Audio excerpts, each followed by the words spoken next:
अस्सलाम वालेकुम, मैं हूं शाहिद हुसैन। उम्मीद करता हूं आप सब खैरियत से होंगे। अब मेरा यूट्यूब चैनल और फेसबुक पेज देख रहे हैं। ज़हरा काज़मी केस से मुताल्लिक तफसीलात आपके सामने रखेंगे। कुछ पुलिस की जानिब से और महकमा दाखिला सिंध की जानिब से नई कार्रवाई का आगाज किया गया है। कुछ वो तफसीलात हैं और उसके बाद फिर कुछ फैमिली कोर्ट से और ट्रायल कोर्ट से भी कुछ अपडेट्स हैं, वो आपके सामने रखने हैं। और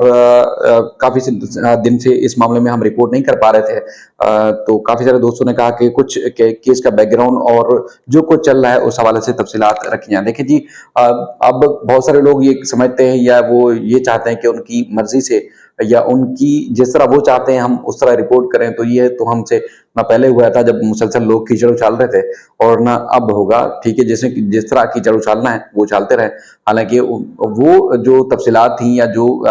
जहां जहां से लोग भी रिपोर्ट कर रहे हैं, हम उनको वाजे कर चुके थे। और फोन पे भी जब बात होती है या वैसे भी, लेकिन उसके बावजूद भी अगर कुछ लोग टारगेट करना चाहते हैं तो बिल्कुल अपनी मर्जी है उनकी, किसी को रोक नहीं सकते। लेकिन हमने कोशिश की थी, उनको फोन पे भी बताया था कि देखिए हम आपके सामने नहीं आएंगे, लेकिन अगर आपका दिल चाहे तो आप बिल्कुल कीचड़ उछालते रहे। बाकी इस केस के बारे में हमने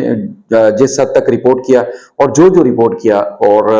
हजारों लाखों लोग गवाह हैं इस बात के कि जो रिपोर्ट किया वो फैक्चुअल सही था, सही है और इंशाल्लाह सही रहेगा। ना हमने एक्स्ट्रा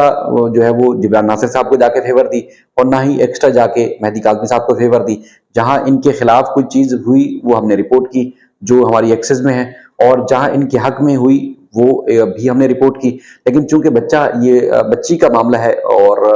बच्चियां बेटियां सबकी साझी होती हैं, तो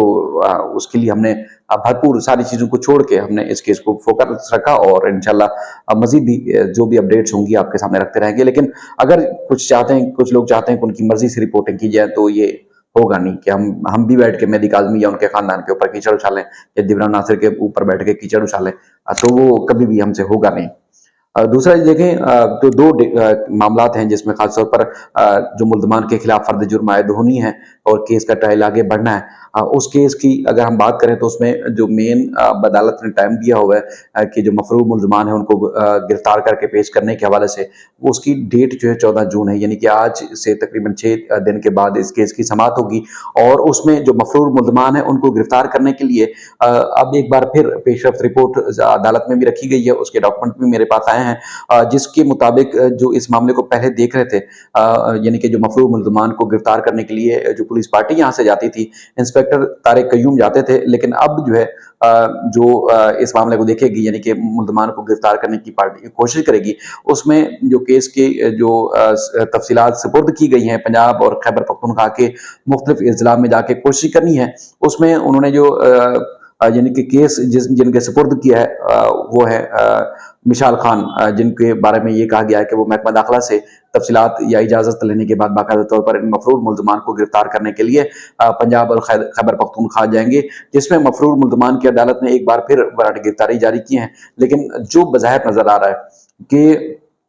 पुलिस जिस तरह पहले खुद हीले बहाने से काम ले रही थी, और उसके बाद फिर पुलिस खुद अब एफिशिएंसी नहीं दिखा पा रही या नहीं दिखा रही कि जिन मुल्ज़मान को पुलिस ने मफरूर करार दिया है और अदालत जिनके नाकाबिल जमानत वारंट गिरफ्तारी जारी कर रही है, लेकिन उसके बावजूद पुलिस उनको गिरफ्तार करने के लिए जा नहीं पा रहे। हर डेट पर जो वो अदालत में एक कोई ना कोई नया डॉक्यूमेंट रखा जाता है, जिसमें अब जो इस बार डॉक्यूमेंट रखा गया है उसमें कहा गया है कि महकमा दाखिला सिंध को हमने लिखा है कि हमें इजाजत दी जाए ताकि मफरूर मुल्ज़मान, जिसमें राय खुरम है, असगर है और उसके अलावा आसिफ, मोहम्मद वसीम, मुनीर और मोहम्मद उमर शामिल हैं, इनको गिरफ्तार करना है, जो कि सिंध के, पंजाब के और खैबर पख्तूनख्वा के मुख्तलिफ जिला में मौजूद हैं। इनको गिरफ्तार करना है, तो लिहाजा हमें जो है वो इजाज़त दी जाए। और इन मुल्ज़मान के जो नाकाबिल जमानत वारंट गिरफ्तारी जारी किए हैं वो ADG 7 की अदालत से जारी किए गए हैं। उसमें जो है वो महकमा दाखिला ने जो है वो अब तक इनको जो आखिरी अपडेट्स हैं जो अदालत के सामने रखी गई थी, उसमें महकमा दाखिला ने अब तक इनको परमिशन नहीं दी कि आप जाएं और मफरूर मुल्ज़मान को गिरफ्तार करके ले आए। और उसके बाद फिर अगर हम बात करें फैमिली कोर्ट की, चूंकि जो सबसे ज्यादा और अहम मामला है, क्योंकि मुल्ज़मान के खिलाफ जो कार्रवाई है वो तो जारी है, और इनके ऊपर फर्द जुर्म आयद होने के साथ साथ जो केस का मरकजी ट्रायल है वो तो ज़ाहिर चलता रहेगा। लेकिन जो जिस बेस पे ये केस बना है कि ये निकाह जो कि मुबैना तौर पर है या उसको निकाह पढ़ाया नहीं गया, और जिस तरह जोर जबरदस्ती से एक जालसाजी करके एक वीडियो जो है वो बनाई गई, उसमें जो है वो खासतौर पर जो है वो उसको गैर कानूनी करार दिया जाए। उस हवाले से जब अदालत से रुजू किया गया था फैमिली कोर्ट से, तो अदालत ने 3 बार मुल्ज़िम ज़हीर को या उनके वकील को उनको मोहलत दी कि आप इसमें पेश हों और उसके बाद फिर अपना जो भी मौक़िफ़ है, चूँकि उनको पार्टी बनाया गया है, वो आकर रखें कि जो एलिगेशन, जो इल्ज़ामात लगाए गए हैं या जो फैक्ट्स मुल्ज़मान के खिलाफ रखे गए हैं, मुल्ज़िम ज़हीर के खिलाफ, वो आए और आके पेश हो। एक दफ़ा आपको याद होगा उनके वकील आए थे और उन्होंने मोहलत ली थी कि हम अगली बारी जब आएँगे तो वकालतनामा भी जमा कराएँगे और मुल्ज़िम की तरफ से हम जो है वो जवाब भी जमा कराएँगे। अब मुल्ज़िम की तरफ से इस कोर्ट में नेक्स्ट जो 2 डेट्स पड़ी हैं, उन कोई भी किसी भी डेट पे जो है वो कोई नहीं आया अदालत, ना उनके वकील पेश हुए और ना ही मुल्ज़िम खुद पेश हुआ। हालाँकि उसी बिल्डिंग में या सामने वाली बिल्डिंग में एडीजे 7th की अदालत में जहाँ मरकज़ी ट्रायल चल रहा है, मुल्ज़िम ज़हीर और उनकी फैमिली के जो लोग हैं वो आके पेश होते हैं। वो अलग मैटर है कि कभी नूर बीबी और मुल्ज़िम शबीर पेश नहीं होते और कभी जो है मुल्ज़िम ज़हीर पेश नहीं होता और किसी न किसी तरीके से अदालत से एहसासना या हाज़िरी से माफ़ी की जो दरख़्वास्त है वो देके जो है वो डेट को आगे बढ़ा दिया जाता है, यानी कि फर्द जुर्म आयद अब नहीं हो पा रही मुल्ज़मान के ऊपर, तो वो उनकी जानिब से मुसलसल ताख़िरी हरबे है जो इस्तेमाल किए जा रहे हैं। तो अदालत ने उनको फैमिली कोर्ट ने जो वो 3 बार टाइम दिया, उसके बावजूद ना तो मुल्ज़िम की तरफ से कोई तहरीरी किसी किस्म का जवाब जमा कराया गया और ना ही उनकी तरफ से मज़ीद टाइम माँगा गया। तो अदालत ने उनको एक्स पार्टी कर दिया, यानी कि अब उनका जो हक है कि वो दलाइल दें या कि अदालत में इस केस में पेश हो सकते हैं, अदालत ने वो ख़त्म कर दिया और अपने हुक्मनामे में लिख दिया है कि अब मुल्ज़िम या मुल्ज़िम की तरफ से कोई पेश नहीं होगा। बस इस केस में हो ये सकता है कि लड़की का बयान रिकॉर्ड होगा और इनकी वकील जो है बाकायदा तौर पर वो दलाइल देंगे और अदालत फिर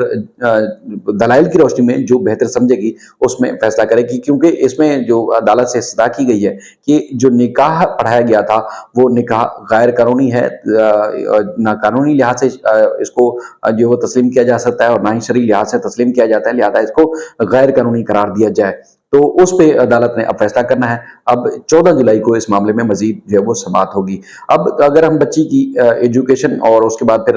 चाइल्ड प्रोटेक्शन यूनिट के अमले की तरफ से जो मुलाकातें होती हैं हर हफ्ते, वो चूंकि जैसे मैंने आपसे शुरू में अर्ज किया कि मुख्तलिफ वजूहात की वजह से, मसरूफियत की वजह से अब वो बाकायदगी से अब रिपोर्ट नहीं कर पा रहे, लेकिन हर हफ्ते जो सिंध हाई कोर्ट का हुक्मनामा था उस पर अमल दरामद हो रहा है। पुलिस और चाइल्ड प्रोटेक्शन यूनिट का अमला हर हफ्ते मेहदी काज़मी साहब के घर जाता है और बच्ची से न सिर्फ मुलाकात होती है बल्कि जो पिछला हफ्ता जो कुछ गुजर चुका होता है उसकी मुकम्मल रिपोर्ट तैयार की जाती है और उसके बाद फिर अगले रोज जो है फैमिली कोर्ट में वो रिपोर्ट सबमिट कराई जाती है। आपको याद होगा हमने बताया था कि बच्ची ने बाकायदा तौर पर तालीम जो कि स्कूल की तालीम है वो शुरू कर दी है। तो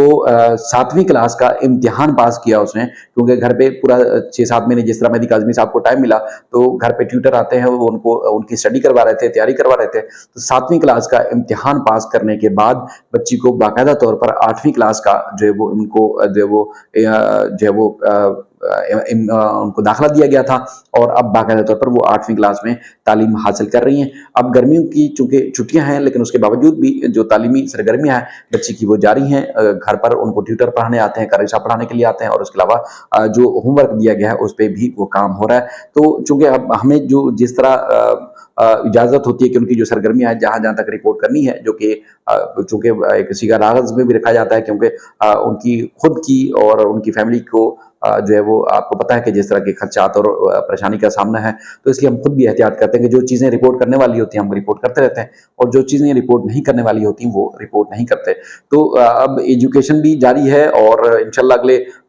दिनों में आपको निकाह के हवाले से भी जो भी अपडेट्स होंगी वो क्लियर हो जाएंगी, क्योंकि अदालत के अपने हुक्मनामे के मुताबिक कि मुल्ज़िमान जो मुल्ज़िम ना खुद आया ना ही उनकी तरफ से कोई पेश हुआ। तो और 14 जून को इम्कान है कि मुल्ज़मान के ऊपर अगर फर्द जुर्म आयद हो जाती है तो फिर आगे गवाहों और सबूत पेश करने का सिलसिला शुरू हो जाएगा। तो जो अपडेट्स होंगी इंशाल्लाह मजीद भी आपके सामने रखते रहेंगे। लेकिन एक बार फिर कहूँ कि मैं आपकी मर्जी से, जिस तरह पहले लोग चाहते थे कि दिन रात कीचड़ उछाला, तो उनके हिसाब से और उनकी मर्जी से अपने रिपोर्टिंग शुरू कर देंगे शायद। तो पहले जब नहीं किया तो अब कैसे करेंगे। केस के हद तक जिन लोगों से वास्ता है वो इंशाल्लाह उनसे उसी तरह का वास्ता रहेगा। अपना ख्याल रखिएगा। अल्लाह हाफिज़।